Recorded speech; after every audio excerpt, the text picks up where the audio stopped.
All right, so Sacra's working out, also Dina this morning because we got the high temperatures out there. They may stop you from working out though, but you want to make sure that you're doing it safely. So Dina is with a personal trainer, John Knowlton, to share some tips for working out in the heat. Meanwhile, I'm digesting a gigantic donut. You know, John, if you're starting to feel like all of these stories are about you, don't. It was ironic and a little coincidental, okay? Yes, but we are here with Joe Knowlton, personal training leader over at Lifetime in the Arden Arcade area. So thank you so much for joining us. We talk a lot about the Sacramento heat, of course, on our show. And people who want to have a safe workout routine, should they even be considering working out in the heat?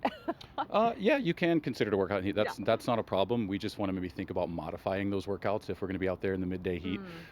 You know, if it's the middle of the day and 100 degrees, maybe that's not the right time to try to set a PR in the 5K. So think about, just be smart about it, modify the intensity of those workouts if you're going to be in the heat.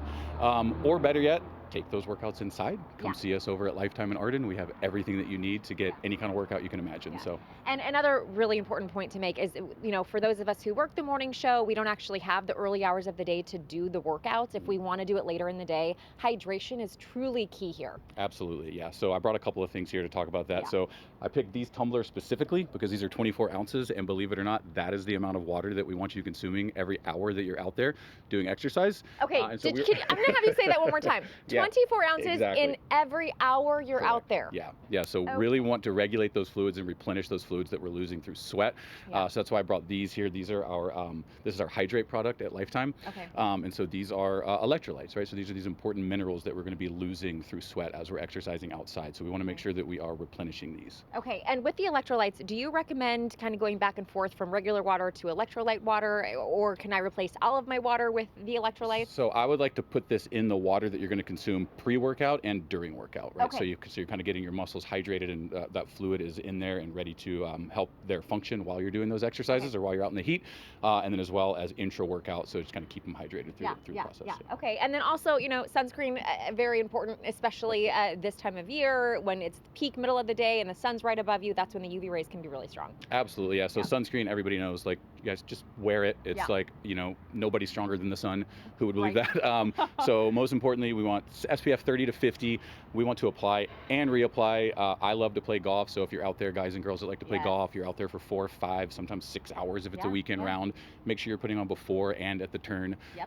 So yeah. And there's also the SPF clothing that you can find, which is great, especially for the littles who don't love the application of sunscreen. And then finally, my favorite part when I do get to work out is the rest part. It's what comes later, and it's actually just as important to give yourself time to recover, really. Absolutely, yeah. Recovery is going to be just as important as the work that we're putting in, right? So it all goes hand in hand, and we talked a little bit before we came on about sleep. So really just, you guys think about dialing in your sleep hygiene, put those phones on Do Not Disturb, not be looking at screens a couple hours before, right? Make sure you're in a cool room. All the things. All the things. All right, Joe, high five to you. Thank you so much for coming in. He is with Lifetime. We're going to have all their info linked up to our website, gooddaysacramento.com. Again, there are indoor options, but if you have to take it outside, just a few tips and tricks for you. All right, John, did you at least listen to the rest and recovery part of what I said? Because I think we can all get on board with that. I've got that part mastered. That's the one part. I know you do. That's the one part of my fitness routine I never miss. Thank you very much. I'm still working on it. Thanks, Dina. Appreciate it.